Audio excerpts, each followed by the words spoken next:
Hindi na ako si Daniel. Daniel! Daniel! Naipasa sa akin ng maligno ang kapangyarihan niya. Lumabas na kayo. Labas! Daniel, tutulungan ka namin! Daniel! Daniel! Hani, tara. Daniel! Tara na!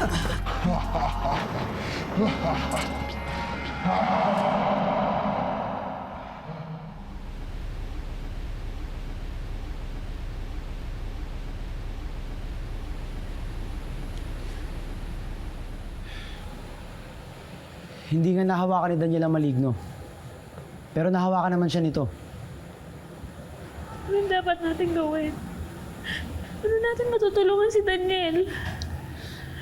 Dalawa lang ang pwede natin gawin. Hayaan natin magdusa si Daniel hanggang lumipat yung maligno sa ibang tao. O kaya,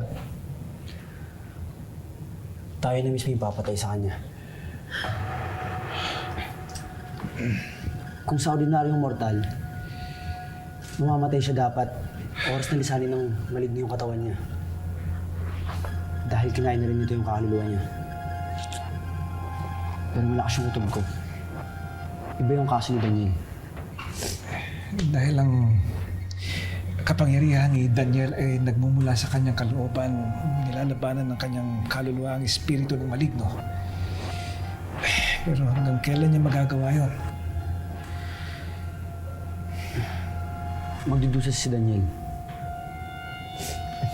Pero 3 araw lang itatagal ng maligno sa katawan niya. Kaya kahit anong gawing laban ni Daniel, maghahanap pa rito ng malilipatan.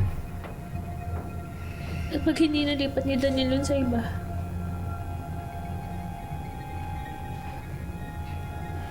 Maaari yun yung kamatay niya. Hindi! Hindi! Hindi pa pwedeng mamatay si Daniel! Hindi siya pwedeng mamatay!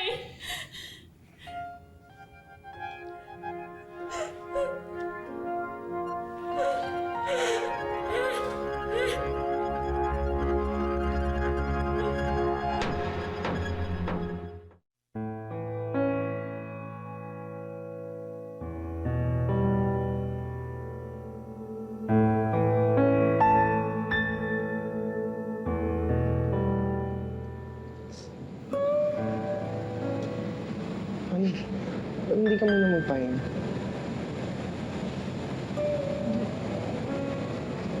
Babandayan ko si Daniel.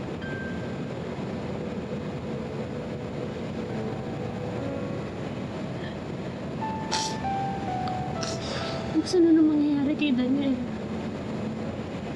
Hindi ko alam.